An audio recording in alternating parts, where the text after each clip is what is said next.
Hi kids and welcome back to my channel The Literary Lounge. So today I have brought for you an explanation of the first chapter from your book Snapshots Class 11 CBSE. So let us quickly begin this chapter. This is the first page. One day back there in the good old days when I was 9 and the world was full of every imaginable kind of magnificence. So this chapter is the summer of the beautiful white horse, and it begins with a very positive note. The summer of the beautiful white horse. This is the first chapter. Now, the narrator is a boy. Okay, he is a boy, and he is the youngest one in the story, and his name is Aram, Aram, and this is a first-person narrative. Okay, so one day back there in the good old days when I was 9. हम कहते हैं ना अक्सर, अरे वो दिन अच्छे थे, तो वो भी उसी का बता रहा है, उन दिनों की, अपने बचपन की बातें जब सब अच्छा होता था. One day back there in the good old days when I was 9. Now the narrator was 9 at that time. 9 साल का था सिर्फ. And the world was full of every imaginable kind of magnificence. और दुनिया में हर तरीके की मैग्निफिसेंट बहुत अच्छी अच्छी चीज़ें थी. राइट. अब बच्चे के लिए वैसे भी बच्चे की जो क्रिएटिविटी है, I mean it goes berserk. वो कहीं भी दौड़ सकती है. मतलब there is no limitation, no boundaries. तो वो कुछ भी सोच सकती है. And life was still a delightful and mysterious dream.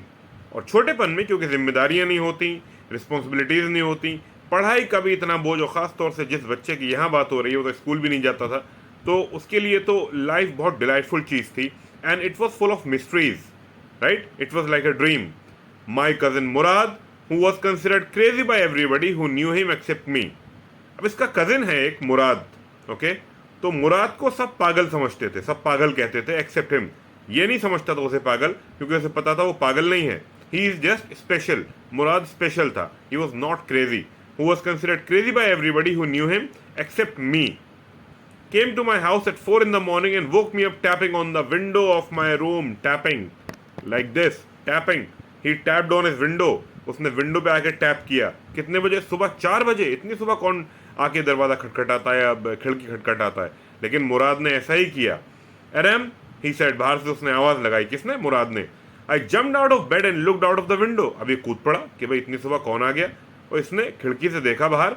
I couldn't believe what I saw. और जब इसने देखा तो कोई ऐसी चीज़ थी जिसपे से यकीन नहीं हो रहा. He just cannot believe it. अपनी आंखों पे से लग रहा था नींद में हूँ, आंखें मली. उसने फिर देखा. It wasn't morning yet, but it was summer, and with daybreak not many minutes around the corner of the world, it was light enough for me to know I wasn't dreaming. तो अभी दिन तो नहीं हुआ था, अभी सुबह की पहली किरण भी नहीं आई थी, लेकिन क्योंकि गर्मियों के दिन थे तो हल्की हल्की सी रोशनी, क्योंकि सूरज निकलने वाला था, और सूरज की रोशनी क्योंकि बहुत तेज़ी से फैलती है, इतना बड़ा होता है सूरज, पूरी दुनिया में रोशनी देता है, तो हल्की हल्की सी, मतलब रात जो है वो जा रही थी, उसे दिख रहा था साफ कि क्या है नीचे. Right. It was enough for me to know I was in dreaming. उसे यकीन हो गया. उसने आंखें मली, देखा वो मैं ख्वाब नहीं देख रहा, जो भी उसे सामने दिख रहा था वो सच था. माई cousin Murad was sitting on a beautiful white horse. तो किस चीज़ को देख के वो आंखें मली थी उसने?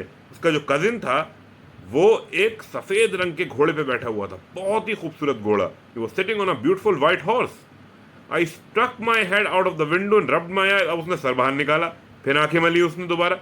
कह रही ये कहीं ख्वाब तो नहीं है, धोखा तो नहीं हुआ, मैं हो सकता है नींद में हूँ अभी भी.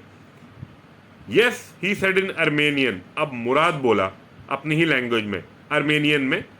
It's a horse, you not dreaming, make it quick if you want to ride. अरे भैया ये सफ़ेद घोड़ा ही है, तुम ख्वाब नहीं देख रहे हो, तुम अगर चाहते हो इसे राइड करना तो जल्दी से आ जाओ. ओके. वो ऑफर देता है. किसे ऑफर देता है? अपने कजिन एरम को. कौन देता है? Mourad. I knew my cousin Murad enjoyed being alive more than anybody else who had ever fallen into the world by mistake, but this was more than even I could believe. तो अब वो कहता है आई knew my cousin Murad enjoyed being alive more than anybody else. तो वो कह रहा है कि बहुत से ऐसे लोग हैं दुनिया में जो गलती से आ गए हैं, पैदा हो गए हैं, शायद मुराद भी उन्हीं में से एक है. But there is something. I knew my cousin Murad enjoyed being alive.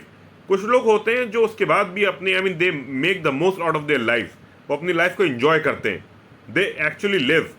पैदा होना, बड़े होना, मर जाना, ये ज़िंदगी नहीं है, आपको ज़िंदगी जीनी है. तो Mourad was one of them. He lived his life to the fullest. Right. Living life king size. बहुत अच्छे से अपनी ज़िंदगी जीता था, बहुत खुशमिजाज, अपनी मर्जी से चीज़ें करता था Mourad. Right. So he enjoyed being alive more than anybody else who had ever fallen into the world by mistake, गलती से पैदा हो जाना. But this was more than even I could believe. लेकिन ये तो कुछ ज्यादा ही हो गया।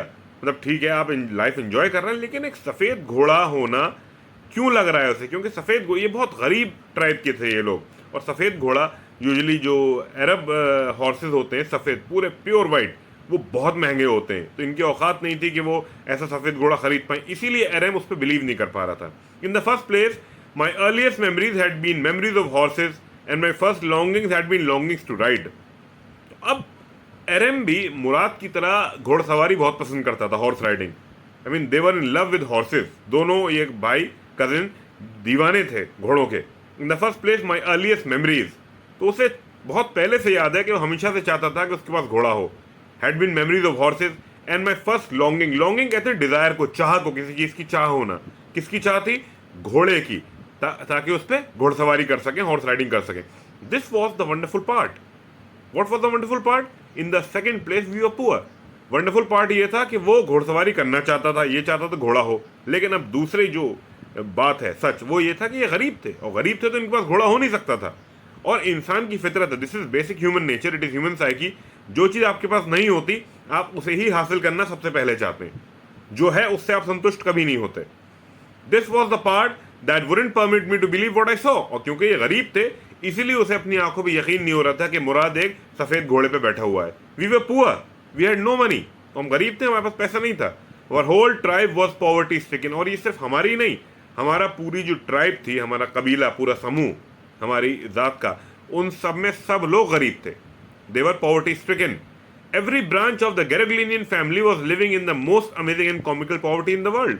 Every branch of the Garoghlanian family, तो इनकी जो फैमिली है, जो कबीला है, उसके लोग जहां जहां भी रह रहे थे, इस ट्राइब का नाम है गैरोग्लेनियन, अर्मेनियन ट्राइब है, जहां जहां भी रह रहे थे, they were living in the most amazing and comical poverty. अब कॉमिकल का मतलब होता है हंसी मजाक वाला। ये वर्ड क्यों यूज हुआ है? We will read and we will see why it is used. Okay, nobody could understand where we ever got money enough to keep us with food in our बेलीज।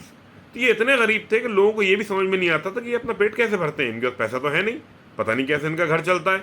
Not even the old man of the family. Most important of all though, we were famous for our honesty. और उस पर सोने पे सुहागा, गरीब तो थे ही, लेकिन उस पर बहुत ही ईमानदार थे। ये लोग मशहूर थे अपनी ईमानदारी के लिए। कभी कोई चोरी नहीं, कोई अनफेयर मीन्स इस्तेमाल नहीं करना, कोई गलत प्रैक्टिस नहीं करना। इसलिए ये थोड़ा और मुश्किल हो जाता था इनके लिए survival. We had been famous for our honesty for something like 11 centuries. तो 11 सेंचुरीज से ये लोग अपनी ऑनेस्टी के लिए, अपनी ईमानदारी के लिए माने जाते हैं, मशहूर हैं। 1100 साल से, it's a long time. Even when we had been the wealthiest family and what we like to think was the world. और एक टाइम ऐसा भी था कि ये काफ़ी अमीर लोगों में से जाने जाते थे। अब वर्ल्ड जो यूज़ हुआ है वो पूरी दुनिया के लिए यूज़ नहीं हुआ, ये सिर्फ अर्मेनिया और उसके आसपास के इलाकों के लिए यूज़ हुआ है। ओके, इसीलिए कहा गया है we like to think was the world. अगर दुनिया ही होता है तो लिखता कि in what was the world, but he written we like to think was the world. Think, हमें लगता था कि वो दुनिया है, वो 3-4 देश मिला के अर्मेनिया के आसपास के, Assyria. We were proud first, honest next, and after that we believed in right and wrong. सबसे पहले तो इन लोगों में ये प्राउड जो है ये घमंड नहीं है, ये किसी अच्छी चीज पे फख्र होना है। इन्हें फख्र था अपने ऑनेस्ट होने पे। Honest next and after that we believed in right and wrong. और सही गलत में ये लोग डिफरेंस जानते थे। None of us would take advantage of anybody in the world, let alone steal. तो ये लोग कभी किसी का, एक दूसरे का फायदा तक नहीं उठाते थे, किसी अजनबी का या अपने लोगों का। तो चोरी करना तो बहुत दूर की बात है। Consequently, even though I could see the horse so magnificent, even though I could smell, magnificent का मतलब है amazing, ठीक, बहुत अच्छा, something which gives you very a great feeling, जिसे देख के आपकी तबीयत खुश हो जाए। तो यहाँ पे उसी सेंस में ये यूज हुआ है। तो घोड़ा देख के, सफेद इतना खूबसूरत घोड़ा देख के, he was, I mean, the horse looked very magnificent, उसको बहुत अच्छा लग रहा था। किसको? एरम को। Even though I could smell it so lovely, even the smell of the horse was lovely for Aram, even though I could hear it breathing, so exciting। अब क्योंकि सुबह का टाइम था, सब सो रहे थे, सन्नाटा था, तो उस घोड़े की सांस लेने की आवाज भी एरम सुन पा रहा था, and it was very exciting, right. I couldn't believe the horse had anything to do with my cousin Mourad or with me or with any of the other members of the family. लेकिन उसके बाद भी वो इस बात पे यकीन करने को राजी नहीं हो रहा था कि ये घोड़ा हमारी फैमिली का हो सकता है, क्योंकि वो लोग बहुत गरीब थे। ये घोड़ा उनके आ ही नहीं सकता था किसी भी सूरत में। Asleep or awake, because I knew my cousin Murad couldn't have bought the horse. Now he knows Murad does not have the kind of money to buy such an expensive and beautiful horse. एरम को पता था कि उसके cousin मुराद के पास इतने पैसे नहीं है कि वो इतना महंगा घोड़ा खरीद सके, ठीक. And if he couldn't have bought it he must have stolen it. तो अगर उसने ये खरीदा नहीं है तो इसका मतलब और दूसरा क्या हो सकता है? दो ही हैं चीजें, या तो खरीदा है जो कि पॉसिबल नहीं है, पैसा नहीं है. अब जब खरीदा नहीं तो क्या किया? चुराया है. He must have stolen it and I refuse to believe he had stolen it. लेकिन इस पर मैं यकीन नहीं करूंगा. क्यों? क्योंकि हम लोग अपनी ईमानदारी के लिए मशहूर हैं. We are famous for our honesty. So this is actually why the narrator has written the most amazing and comical poverty. Remember, comical, यही हंसी की बात है. No member of the Garoghlanian family could be a thief. तो Garoghlanian family का कोई भी आदमी जो है वो चोर नहीं हो सकता, थीफ नहीं हो सकता. I stared first at my cousin and then at the horse. अब एरम ने देखा पहले घूरा घोड़े को, फिर अपने कजिन को देखा, right. There was a pious stillness and humour in each of them. Pious, pious कहते हैं पवित्र को, पाक को, okay, something pure. There was a pious stillness. Stillness ठहराओ, कोई चीज जिसमें मूवमेंट ना हो रही हो. तो ना घोड़ा मूव कर रहा था ना Mourad. And they were looking beautiful. they were standing at one place, right? And humor in each of them, which on the one hand delighted me and on the other hand frightened me. अब mix feeling experience कर रहा था एरम. एक तरफ तो वो बहुत खुश था. क्यों? कि अरे भाई इतना अच्छा घोड़ा है, मैं इस पर राइड करूंगा, हॉर्स राइडिंग करूंगा. उसका हमेशा तो ख्वाब था. उसकी मेमोरीज भी घोड़ों की थी, यादें घोड़ों की थी, और उसके अंदर से चाह भी थी कि मैं कभी हॉर्स राइडिंग करूं. और इतना अच्छा घोड़ा मिल जाएगा उसने सोचा भी नहीं था. तो इसलिए वो बहुत खुश था. He was delighted, he was very happy. But on the other hand he was frightened. Why? कि अगर ये चोरी का हुआ और पता चल गया लोगों को तो बहुत बदनामी होगी, क्योंकि हम लोग तो मशहूर हैं अपनी ईमानदारी के लिए. That is why he was frightened. Murad, I said, where did you steal this horse? अब एरम से कंट्रोल नहीं हुआ, उसने पूछ लिया, मुराद ये बताओ ये तुम घोड़ा कहां से चुरा के लाए हो? From where have you stolen this horse? Leap out of the window, he said, if you want to ride. Mourad ने कुछ जवाब नहीं दिया.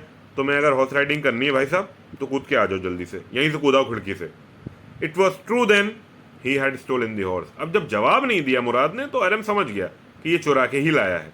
There was no question about it. He had come to invite me to ride or not as I chose. अब वो चुराया जो किया, लेकिन वो अपने भाई को इन्वाइट करने आया है. अब जाना ना जाना ये तो एरम की मर्जी है. I mean it's his choice. लेकिन जो उसकी चाह थी, जो डिजायर थी, वो रेजिस्ट नहीं कर पाएगा, वो जाएगा जरूर. Well, it seem to me stealing a horse for a ride was not the same thing as stealing something else such as money. अब एरम बच्चा है, he is a kid, even Murad is a kid. जब ये 9 साल का है, वो 10, 12, 13 साल का होगा हार्डली, राइट. अब बच्चे तो बच्चे हैं, उनकी मेंटालिटी मैच्योर वाली तो होती नहीं. So he is thinking to himself कि stealing a horse for a ride was not the same thing as stealing something else such as money.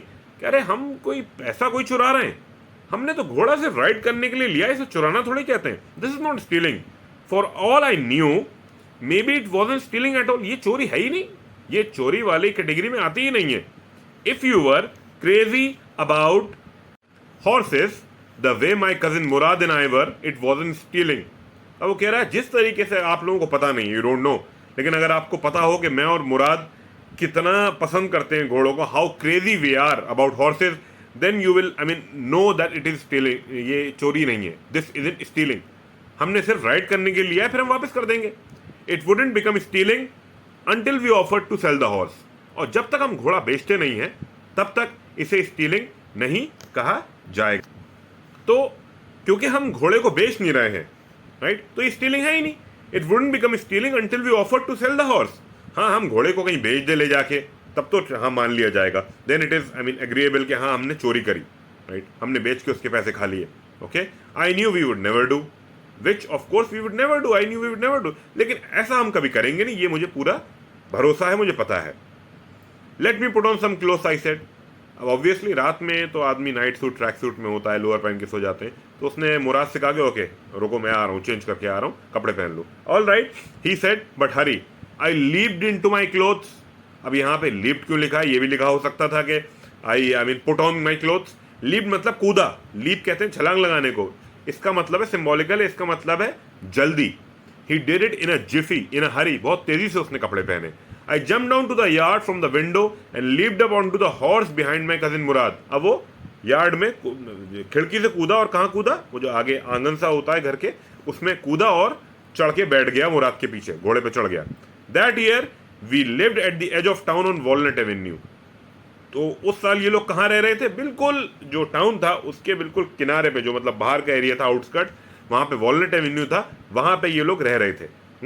Behind our house was the country, vineyards, orchards, irrigation ditches, okay, and country roads. तो इनके घर के पीछे विनयार्ड्स थी, ये बेले वेले जो होती है, अंगूर के ऑर्चर्ड्स, जहाँ पे चेरी ऑर्चर्ड्स होते हैं या और ऑरेंज के ऑर्चर्ड्स होते हैं. इरिगेशन डिचेस आपको पता होंगे, वो जो गड्ढे कर दिए जाते हैं सिंचाई के लिए, जिनमें पानी भर दिया जाता है. गांव में खेत में मेंढे होती हैं, उसमें पानी छोड़ दिया जाता है, उसे इरिगेशन डिच, गड्ढे को कहते हैं. एंड कंट्री रोड, वो जो कच्चे रास्ते होते हैं गांव के. In less than 3 minutes we were on Olive Avenue. तो 3 मिनट के बाद ये एक दूसरी जगह पे पहुंच गए, ऑलिव एवेन्यू पे. And then the horse began to trot. तो घोड़े का तुगुड़ तुगुड़ करना जो है, that is called trot. Okay, the horse is trotting. The air was new and lovely to breathe. Obviously सुबह का टाइम और गांव की हवा ताजी, तो हवा बहुत हल्की होती है, शहर की तरह नहीं, it is very polluted. The air was new and lovely to breathe. और इवन शहर में भी सुबह की हवा कंपैरेटिवली दिन के बाद, दिन में जो हवा उससे हेल्दी होती है, क्योंकि तब तक पॉल्यूशन छट चुका होता है. फिर जब लोग गाड़ियां निकालने लगते हैं, अपनी चलने लगते हैं, फिर पॉल्यूशन हो जाता है. That is why it was very new and lovely to breathe. The feel of the horse running was wonderful. और इसे बहुत अच्छा फील हो रहा था, घोड़ा चल रहा था अपने कॉन्स्टेंट स्पीड से, and he was feeling great. My cousin Murad, who was considered one of the craziest members of our family, began to sing. I mean, he began to roar. Okay? तो अब जो cousin मुराद था इसका, वो हल्के हल्के गाना गाने लगा, क्योंकि सुबह का टाइम इंजॉय भी कर रहे थे, कोई था नहीं देखने वाला, तो they were actually enjoying it to the fullest. Cousin Mourad जो है वो गाने लगा, but then he says, I mean, he began to roar. Now, I'm not going to, throughout the course of explanation, I'm not going to tell you what this word roar stands for. You're going to tell this to me in the comment section. अभी ये roar किसी और के लिए भी use होगा. Every family has a crazy streak. Every family has a crazy streak in it somewhere.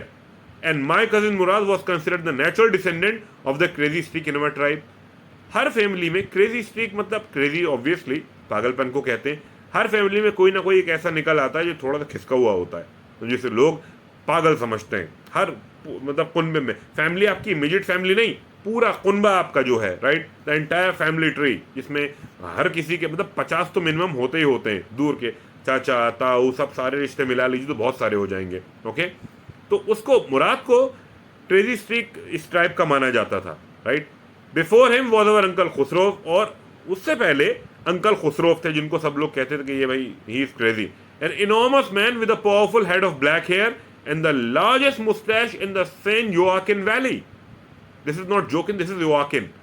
तो ये जो अंकल खुसरोफ थे, he was an enormous man, very heavily built, बहुत हट्टे कट्टे. Okay, and he had a powerful head of black hair and the largest moustache in the San Joaquin Valley. और सबसे बड़ी मूछें थी उनकी, नथुलाल जैसी, खूब बड़ी बड़ी. A man so furious in temper, so he was very short tempered and very irritated. बहुत जल्दी इरिटेट हो जाते थे, छोटी छोटी बातों में उन्हें गुस्सा आ जाता था. so impatient that he stopped anyone from talking by roaring. और उन्हें कभी भी किसी की कोई चीज बुरी लगती थी तो वो शत्रुघ्न सिन्हा वाला नहीं था, अबे खामोश. वो बिल्कुल वैसे अंकल खुसरो भी, अबे खामोश, अपनी आर्मेनियन लैंग्वेज में वो सामने वाले को चुप करा देते थे. बाय रोरिंग, दहाड़ते थे. It is no harm, pay no attention to it. Okay, तो अंकल खुसरोफ का गुस्सा बहुत ही अजीब था, जरा जरा सी बात पे उन्हें गुस्सा आ जाता था. And he was not materialistic. In this story uncle Khosrove is a symbol of he is a symbol of anti materialism. मतलब दुनिया में जो हम ऐश आराम कंफर्ट्स के पीछे भागते हैं, वो उसका बिल्कुल ऑपोजिट थे. he never cared about money or I mean any such thing, right? he only cared about his homeland. उनको अपना जो जहाँ से ये लोग आए थे माइग्रेट करके, वो याद आता था, अपना असली घर जो सब इनसे छिन गया. That was all. No matter what anybody happened to be talking about, once it was his own son Arak. अब अंकल खुसरोफ के बेटे का क्या नाम है? एराक. और जो हमारा नरेटर है उसका क्या नाम है? एराम. दोनों में कंफ्यूज मत होइएगा. नरेटर का नाम ARAM एराम है, ये अंकल खुसरोफ का बेटा है. This is uncle Khosrove son and his name is Arak. Okay, तो ये तो रही बाहर वालों की बात. वो बाहर वालों पे चिल्लाते थे और लोगों पे, एक बार अपने बेटे पे ही चिल्ला दिए. और क्यों? You are going to laugh. No matter what anybody happened to be talking about, once it was his own son Arak running 8 blocks to the barber shop. बच्चा 8 ब्लॉक भाग के आया अपने घर से नाई की दुकान तक, जहां ये अपने बाल कटवा रहे थे या शेप बनवा रहे थे। कौन? Uncle Khosrove. Barber shop where his father was having his moustache trim, नहीं, मुच्छा बनवा रहे थे, अपनी मूछें सेट करवा रहे थे, ट्रिम करवा रहे थे। To tell him their house was on fire, क्यों आया था एक भाग के? क्योंकि घर में आग लग गई थी। तो ऑब्वियसली किसे बताएगा? बाप को बताएगा कि भाई घर में आग लग गई, चलो। This man Khusro sat up in the chair and roared, "It is no harm, pay no attention to it." बताइए, घर में आग लग रही है, वो सामने वाला क्या कह रहा है? It is no harm, pay no attention to it. आपके घर में आग लग जाए, ठीक, आप किसी बराबर वाले से, रिश्तेदार से कहें, अगर वो ये कहे, आप क्या करेंगे? चढ़ दौड़ेंगे, राइट? पागल है क्या? बिल्कुल, घर में आग लग गई, हेल्प तो कर नहीं रहा, कह रहा है pay no attention to it. But this man was like this, वो ऐसे ही था। That is why he was called crazy. He said pay no attention to it. The बाबा said but the boy says your house is on fire. अब नाई भी, अरे भैया तुम्हारा लड़का कह रहा है तुम्हारे घर में आग लग गई, क्या कह रहे हो? सो खुसरो रोड, इनफ, खामोश। फिर से कह दिया, नाई को भी चुप करा दिया। इट इज नो हार्म, आई से, कुछ नहीं होगा, इससे कोई लॉस नहीं होगा, छोड़ो। Sorry. My cousin Murad was considered the natural descendant of this man. अब अंकल खुसरोव के बाद ये लीगेसी कौन कैरी फॉरवर्ड कर रहा है फैमिली में? Mourad. He is considered the crazy streak of the family after Khusro, Uncle Khusro. Although Murad's father was Zurab, Murad के father तो Zurab थे, who was practical in nothing else, and Zurab, Murad's father was a very practical man. That's how it was in our tribe. A man could be the father of his son's flesh, but that did not mean that he was also the father of his spirit. तो अब एरम बता रहा है कि हमारी tribe में, हमारे कबीले में, हमारे समूह में ऐसा ही होता था कि ज़रूरी नहीं है कि अगर आप इनके बेटे हैं तो आपका जो सोच है, आपकी थिंकिंग है या आपका नेचर है वो भी इन्हीं के जैसा होगा। वो फैमिली में किसी पे भी जा सकता है।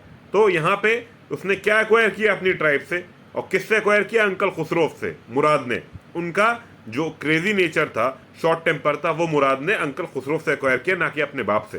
क्योंकि बाप जो थे Zorab, he was a totally practical man, right? He was a normal man, okay? The distribution of the various kinds of spirit of our tribe had been from the beginning capricious and vagrant. अब वो कह रहा है कि हमारे यहाँ जो distribution होता है स्पिरिट्स का, सोर्स का, वो शुरुआत से ही ऐसे डिस्टर्ब रहा है। वेग्रेंट, वेग्रेंट मतलब जिसका ठिकाना ना हो, जिसका पता ना हो, ओके? कैप्रिशियस का मतलब I am not going to tell you. Capricious आप बताएंगे मुझे, कमेंट सेक्शन में बताइएगा कैप्रिशियस का क्या मतलब होता है। और कैप्रिशियस के एक मतलब नहीं होते, दो मतलब होते हैं, दोनों बताने। We rode and my cousin Murad sang. अब वो मुराद गा ही रहा था, I mean he was singing, he was enjoying the ride. और पीछे कौन बैठा हुआ था? एरम. For all anybody knew, we were still in the old country where, at least according to some of our neighbors, we belonged. We let the horse run as long as it felt like running. अब तो ये लोग shift होके city आ गए थे, लेकिन ये जब घोड़ा लेके गए तो बाहर निकल गए गांव की तरफ, बिल्कुल जहाँ जंगल सा था। And I mean lot of their neighbours they said कि ये लोग तो वहीं बिलोंग करते हैं, ये सिटी में पता नहीं क्यों आ गए, राइट? ऐसा होता है। अगर आपकी पॉश कॉलोनी में कोई गाँव का आदमी आके रहने लगे, उसके बाद पैसा आ जाए, तो लोग यूजुअली उसका मजाक उड़ाए, कहाँ से गंवार आ गया है, right? So even their neighbours they used to tell them कि ये तो लोग तो वहीं बिलोंग करते हैं, ये सिटी में क्यों आ गए। We let the horse run as long as it felt like running. तो इन्होंने जब तक घोड़ा भाग रहा था, इन्होंने भागने दिया, किसी ने रोका नहीं। At last my cousin Murad said get down, I want to ride alone. अब मुराद ने एकदम से एरम से कहा चलो भाई उतरो, फूटो। क्यों? मुझे अकेले राइड करना है। Will you let me ride alone, I asked. अब एरम पूछ रहा है क्या तुम मुझे भी करने दोगे अकेले घुड़सवारी? That is up to the horse, my cousin said get down. ये मुझसे क्या पूछ रहे हो, ये तो घोड़े के ऊपर है। वो अगर तुम्हें अपने ऊपर बैठने पर राजी हो जाए तो ठीक है, बैठ जाना, चले जाना, कर लेना घुड़सवारी। I mean I don't have any issue with it. The horse will let me ride, I said. अब एरम बड़े कॉन्फिडेंस से कह रहा है no no, the horse will let me ride, कोई प्रॉब्लम नहीं होगी। We shall see, he said. Don't forget that I have a way with a horse. Sorry. अब मुराद says, okay, you are very confident, we shall see, देखते हैं भाई, चलो। But as far as, I mean, my connection with the horse is concerned, you know I have a way with a horse. तुम्हें पता है घोड़ों से मेरा कुछ है, संबंध है, I mean, I understand them. Well, I said, anyway you have with a horse, I have also. अब एरम कम तो पड़ेगा नहीं, क्योंकि जितना वो जिस चक्के का आटा वो खा रहा है, उसका ये भी खा रहा है। वो जवाब दे रहा है, बोला हाँ ठीक है, जितना तुम जानते हो घोड़ों को उतना मैं भी जानता हूँ। I am also acquainted with horses, not an issue, मैं कर लूंगा अकेले ride. For the sake of your safety, he said, let us hope so, get down. अब मुराद कहता है चलो ठीक है, भगवान करे तुम्हारी सेहत के लिए ये अच्छा, मैं तो कह रहा हूँ ऐसा ही हो, तुम्हें कहीं गिरा विरा ना दे घोड़ा, तुम्हारी चोट वोट लग जाए। Mourad says this, okay. All right I said, but remember you have got to let me try to ride alone. उतर तो जाता है एरम, लेकिन उससे कहता है कि देखो भाई वादा किया है तुमने, तुम्हारे बाद मैं राइड करूंगा, and I will do it alone. I got down and my cousin Murad kicked his heels into the horse and shouted, वजीर रन। तो उतरा जैसे ही मुराद ने वो जो हील जिस पैर रखने के होते हैं ना, दोनों तरफ सैडल्स होते हैं जिसमें पैर रख के आप घुड़सवारी करते हैं, बैठने के बाद पैर को रेस्ट देने के लिए सैडल्स होते हैं इधर, उसमें उसने हल्के से झटका दिया ताकि घोड़ा भागने लगे। Kicked in, okay, that is kicked his heels into the horse and shouted, वजीर रन। और उसने घोड़े को नाम दे दिया वजीर, ओके, वजीर। And the horse stood on it's hind legs, स्नॉटेड।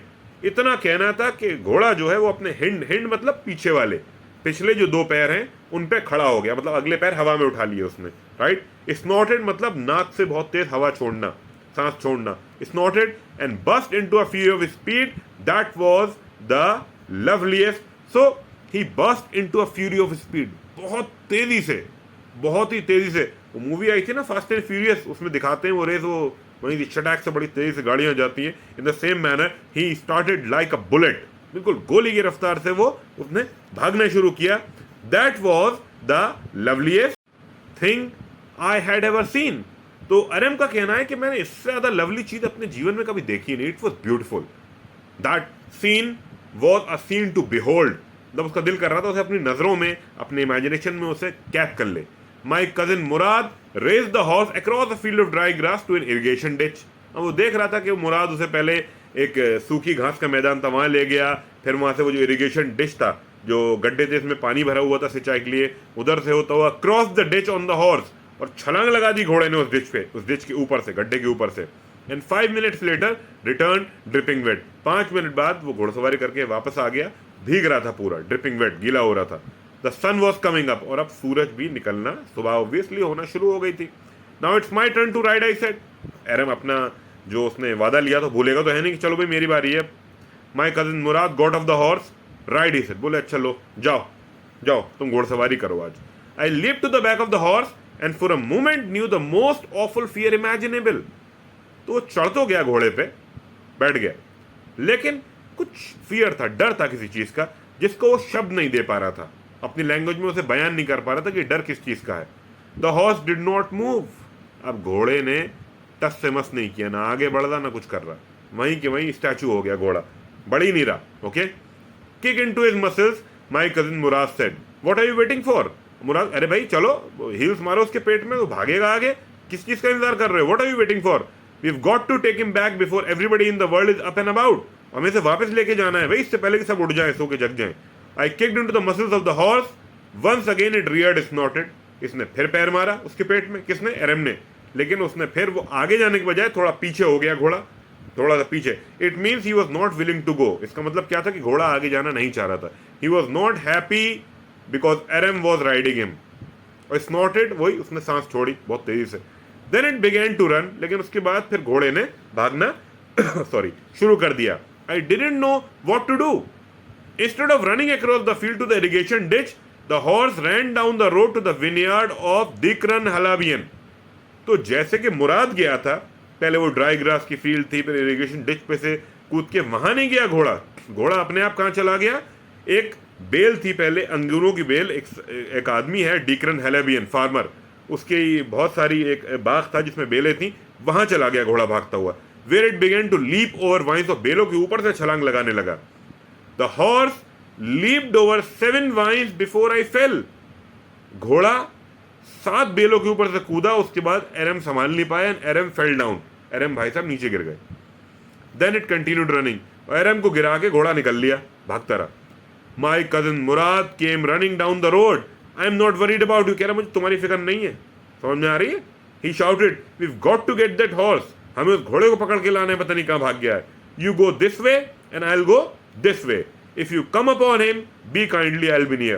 तुम इधर जाओ, मैं इधर जाता हूँ, देखो ढूंढते हैं उसे, और अगर वो तुम्हें मिल जाए उससे बहुत नरमी से पेश आना। Please be very kind, okay? Please do not be, I mean, impolite or cruel with the horse, okay? Right? This was part 1 of the chapter. For the next part, stay tuned. Bye bye.